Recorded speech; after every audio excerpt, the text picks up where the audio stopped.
Assalamualaikum warahmatullahi wabarakatuh. Hai, harga 124.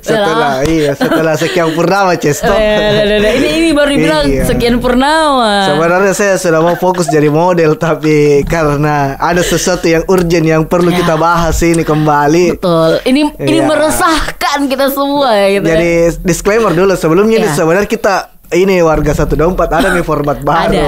Ada, sudah ada. Masih sementara kita kerjakan. Betul. Tapi kayaknya butuh waktu yang agak lama untuk proses program. Adaptasi. Iya, adaptasi. Jadi kita kembali dulu ke format awal. agak konsisten. Iya. Karena kan kita perlu, sepertinya ini perlu dibahas begitu ya, sambil menunggu siapa yang lebih kompeten begitu ya. Karena kan kita juga ini di 2025 ini sebenarnya mau ada kemajuan, tapi ada newcomer gitu yang mendaftar boleh karena memang karena lain suatu hal. Jadi kita kembali lagi ke bahas-bahas ini isu-isu terkini dulu ini yang sedang hangat.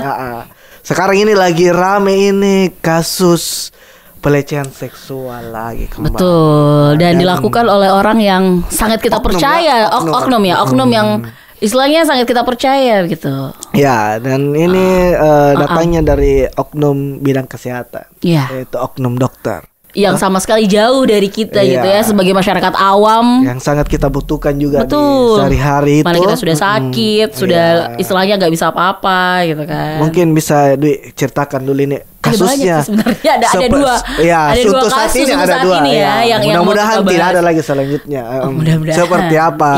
Yang pertama itu yang kasus keluarga pasien kan yang dilecehkan begitu oleh oknum. Kita ngomong oknum dari dokter spesialis anestesi. Nah, mungkin kalau nggak tahu spesialis anestesi itu yang ini untuk apa namanya bius. Oh, itu yang sebelum dioperasi. Kalau mau operasi kan kita harus dibius supaya yang periksa tekanan darah apa semua kondisi tubuh pasien baru dibius. Berapa obat bius dikasih masuk dia yang ada di. Nah, ternyata yang menjadi tersangkanya itu dokter spesialis ini, dan yang jadi korban itu yang ngenesnya tuh karena keluarga anak, bukan pasiennya, bukan anaknya. Berarti jauh sekali ini Andi. Kalau pasien mungkin masih masih karena bersentuhan langsung bisa jadi ini. Tapi ini anaknya menjaga terus kayak misalnya ada orang tua tak sakit pasti kan dijaga. Terus dengan modus yang menggunakan istilah-istilah medis. Nah, kita kan yang orang awam udah tahu istilah medis ini apa kemarin cross match dan segala macam ya. Ada istilahnya ya. Nah, kita kan nggak tahu itu apa, dan sepertinya korban juga nggak tahu itu apa. Akhirnya dimanfaatkanlah ketidaktahuannya mungkin ya. Dan momennya juga karena kan itu lokasinya kan di lantai 7 gedung kosong, gedung baru. Berarti jadi nggak ada kan bilang kan rumah sakit otomatis ada dokter, ada suster lain, ada pasien lain dan segala. Harusnya kan rame. Nah, ini kan dia memanfaatkan gedung baru, fasilitas baru yang belum. Ini yang di Kalimantan ya kalau nggak salah ya. Iya. Yang dia anaknya pasien. Anak pasien. Dan yang lebih ngenesnya lagi ini ternyata ini pasiennya yang meninggal. Setelah karena tidak tertolong. Karena kan ini pasiennya kan dari informasinya kan pasiennya dalam keadaan yang kritis Kemudian dibutuhkanlah anaknya untuk melakukan transfusi darah. Semacamnya lah gitu ya istilahnya. Karena kan orang tuanya butuh darah. Tapi istilahnya ini pada saat proses pengambilan darahnya ini kayak diakali sama ini dokter anestesi.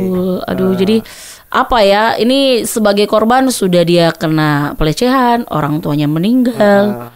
Dan ya miris juga sih. Miris gitu. Berarti ini sangat disayangkan gitu ya. Dokter ini memanfaatkan kondisi istilahnya mungkin pasien ini dan anaknya tidak karena sudah panik dan buru-buru semoga ayahnya cepat tertolong, akhirnya dia itu ikut-ikut saja apa yang dia akhirnya terjadilah pelecehan seksual itu ya. Betul. Jadi istilahnya apa ya? Ini kalau mau dibilang kecolongan, bukan kecolongan sih, karena memang keluarga pasien kan nggak tahu. Kita kan sebagai orang awam kalau misalnya ada istilah-istilah medis lah atau prosedur-prosedur medis yang harus dilakukan kan kita biasanya ngikut saja gitu ya, instruksi dari dokternya atau dari siapa gitu ya. Nah ini ya mungkin karena memang ketidaktahuan dimanfaatkan, nah jadilah seperti itu. Dan yang kedua ini yang membuat ibu-ibu udah geram ada gitu ya. kasus kedua lagi. Kasus kedua baru-baru yang juga. Iya, oknum Opjin gitu. Jadi ibu-ibu Opjin itu dokter kandungan. Iya, SPOG ya, betul. Jadi ibu-ibu yang memeriksakan USG kehamilan ini terkena pelecehan juga oleh dokternya. Yang baru-baru tersebar juga videonya ya. Betul. Yang sampai mau kerongkongan nyoran di USG. Saya nggak tahu ini dia mau USG anak atau mau USG. Saya lihat kemarin dia kanker apa gitu. USG itu tangannya tambah lama. Saya bilang naik kapan mungkin mau keluar dari tenggorokan ini anaknya, makanya dikejar terus sampai di atas. Aku tali besarnya.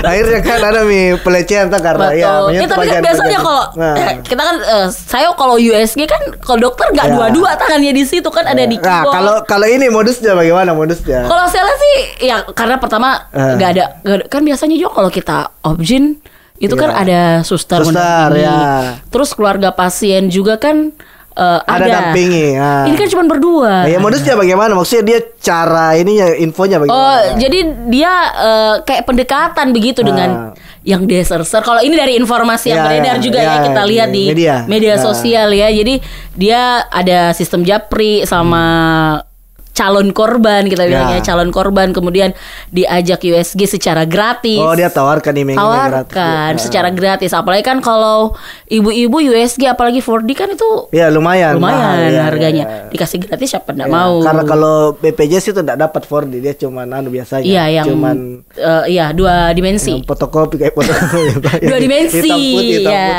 Nah, itu kan kalau dikasih gratis kan siapa yang menolak juga mungkin ya, tapi dengan kondisi ini ya dimanfaatkan sama si tersangka ya. Tapi maksudnya kenapa bisa ya? Maksudnya tidak ada yang dampingi, tidak ada susternya begitu ya? Apakah ini dokter sudah menyusun istilahnya mengambil jadwal jam-jam yang orang semua sibuk atau bagaimana menurutmu? Tapi kalau dilihat kan CCTV-nya di ruang praktik gitu.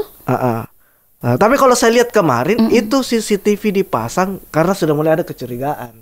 Oh, ya, saya jadi baca pihak rumah sakit, pihak kliniknya katanya dia itu pasang CCTV setelah ada kecurigaan. Atau jadi artinya ada laporan. Ya, karena ada laporan dari kalau nggak salah pasiennya dia melapor ke rumah sakit. Kenapa ada penawaran gratis USG? Akhirnya pihak rumah sakit katanya curiga, bilang perasaan nggak pernah ada program seperti ini. Akhirnya dicoba dipasang itu. Akhirnya ketangkap lah. Dan di medsos kan yang terbongkar tidak hanya satu korban. Ya katanya, sejauh ini kalau nggak salah infonya sudah 2 orang. Oh, sudah lebih dari itu malah. Kalau yang dari medsos ada salah satu dokter juga itu informasinya sudah banyak nih korban-korban yang berani speak up akhirnya. Tapi ada juga yang masih tolong ditutupi gambar profil picture-nya dan namanya gitu ya. Jadi kayaknya memang sudah ndak aktif sosmednya juga itu. Katanya diganti nama. Wah, ini seru nih karena kan biasanya kalau di salah satu akun media sosial juga itu di situ disebutkan bahwa nggak aktif lagi.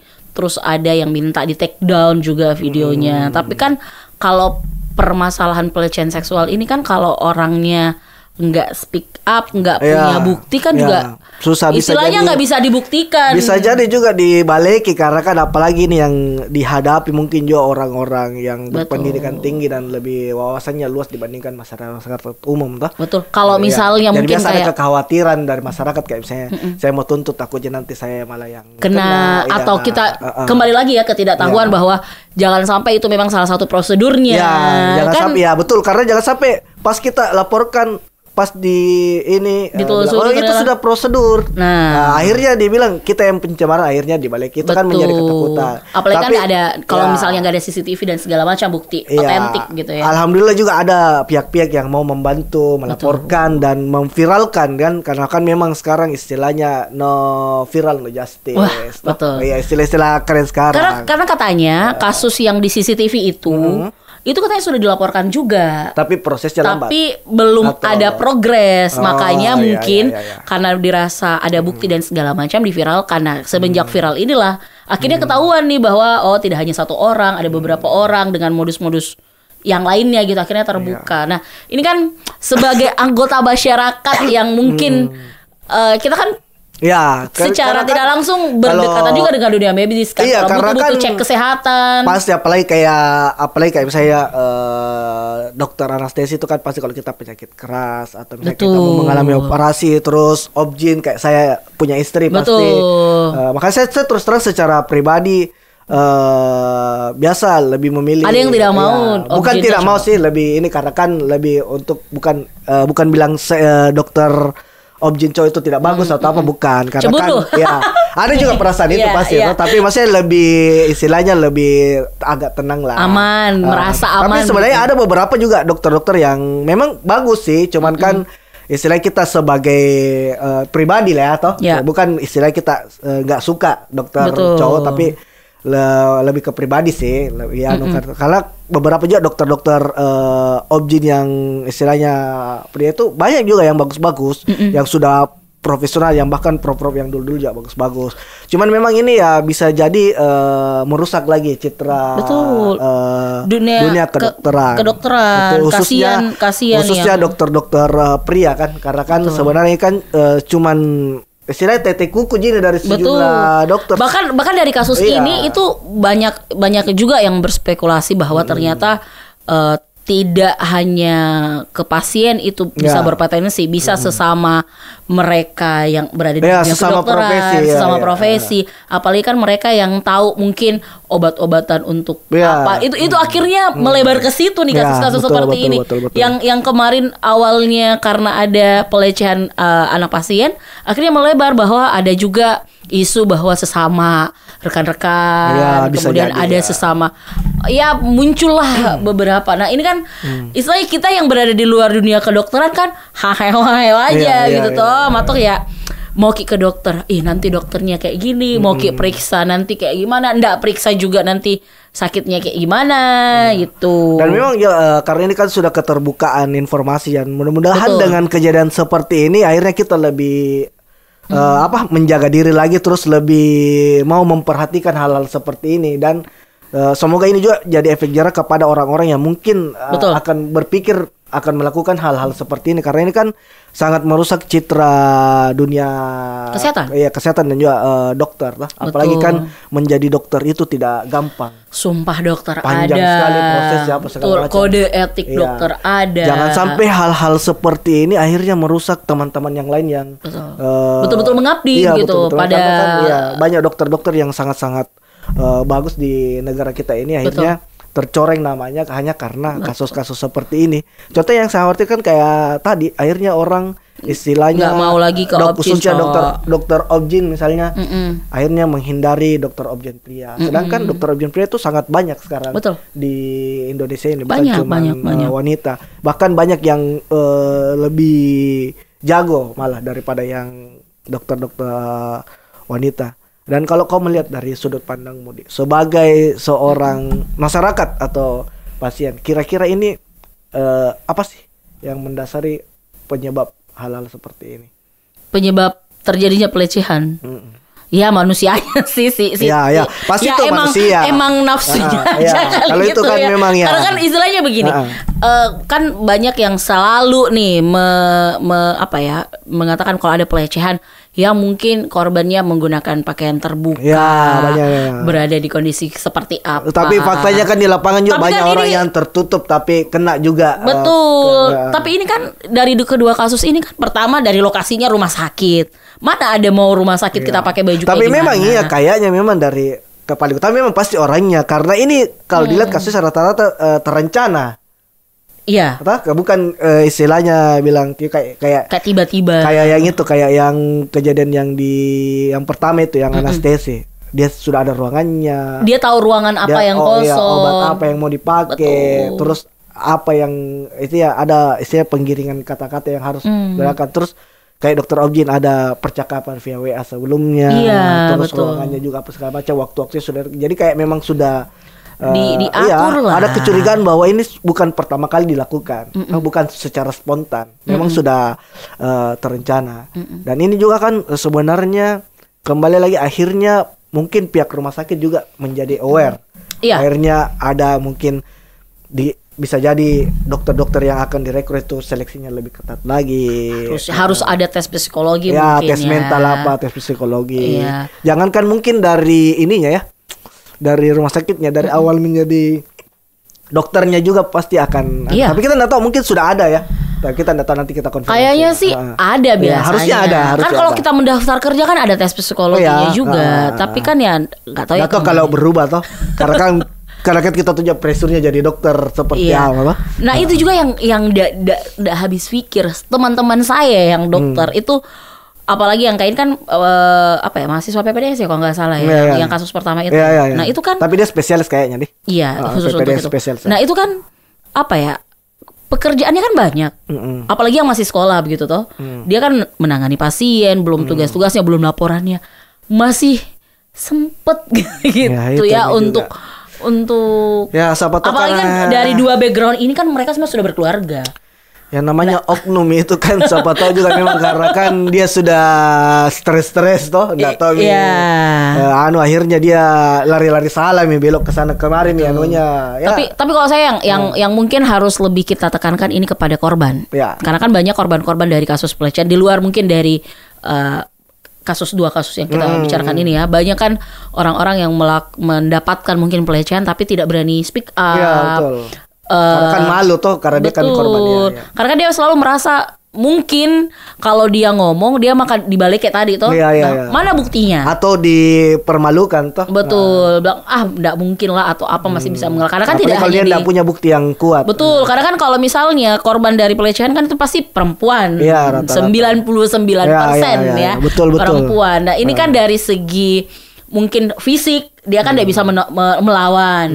Kedua kan perempuan itu di image-kan seseorang yang lemah gitu toh. Kemudian lebih sering menjadi korban di tempat kerja di mana dia kayak sebagai objeknya gitu ya. Jadi ya untuk cewek-cewek di luar sana gitu ya, dimanapun gitu ya, kalau bisa itu mendapati kejadian-kejadian seperti ini atau melihat kan kita kan terkadang kalau ada orang dikasih begitu kita yang melihat ya sudah dia urusan mumi atau saya tidak mau ikut campur deh, paling tidak tuh bantu speak up gitu ya. Karena kan juga biasa juga ada orang-orang oknum-oknum tertentu juga masih menganggap hal-hal kayak begini tuh hal-hal istinya bukan juga tabu, hal-hal sepele kayak misalnya yang awal dari pelecehan misalnya kayak biasanya nih kalau kayak catcalling apa kayak begitu kan, kalau dulu itu kan kayak bilang sweet apa begitu kan. Itu kan sekarang sudah masuk pelecehan. Biasa kan di tempat kerja mungkin ada yang dipegang-pegang atau apa itu kan masuk merasa akrab toh, tapi kan itu kan rata-rata biasa kalau orang kalau biasa masih anggap biasa karena kan misalnya friend, tapi secara tidak langsung itu bisa jadi awal terjadinya tapi kan ini. Kelihatan juga kalau memang ini. Maksudnya kalau tidak di istilahnya dibatasi dari sekarang, bisa jadi itu akan timbul dan terjadi pelecehan yang lebih dan yang saya saluti juga ini yang di kasus pertama dia gercep gitu langsung memvisum.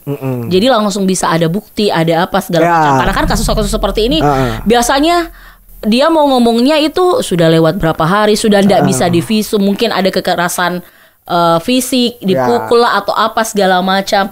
Nah ini kan kalau tidak ada bukti kan kita nggak bisa laporan juga kan. Biasanya kalau harus laporan harus ada bukti. Nah itu yang kalau misalnya teman-teman di luaran sana ini mungkin mengalami hal seperti ini atau melihat hal seperti ini, itu paling tidak pertama dilaporkan, dibicarakan mungkin dengan teman-teman yang dipercaya, saja. Gitu. Kalau misalnya kita tidak berani speak up secara sendiri, bisa cerita langsung sama orang terdekat, nanti bisa dibantu sama orang terdekat untuk speak up atau mencari jalan keluarnya. Karena kan memang ini rata-rata ini jarang yang orangnya yang langsung yang speak up, tapi melalui pihak ketiga atau orang lain yang menyampaikan bahwa ada kejadian-kejadian begini. Dan untungnya juga ini rumah sakit yang atau klinik yang tepatnya ini juga membantu, karena biasa ada rumah sakit lebih memilih untuk menutupi karena untuk menjaga nama baik rumah sakitnya. Kalau oknumnya yang dari dokter, tapi kalau setahu saya oknum dari kalau memang korban ya langsung saja di rumah sakit mana saja bisa. Apalagi kalau ada bukti kayak tadi ada CCTV, ada mungkin yang berawal dari chat-chat tadi, itu kan bisa jadi bukti juga nih bahwa memang pokoknya kalau ada yang mencurigakan dari mungkin lebih bagus dihindari. Dan ya mungkin kalau kita sih berpikir mudah-mudahan ke depan dengan kejadian ini kita banyak belajar, mulai dari sistem bagaimana pasien dengan dokter seperti apa. Iya, kita paling tidak sebelum ada tindakan, misalnya ada keluarga di rumah sakit terus sebentar kita akan melakukan prosedur ini, paling tidak kan sekarang sudah mudah gitu ya akses informasi kita dapatkan.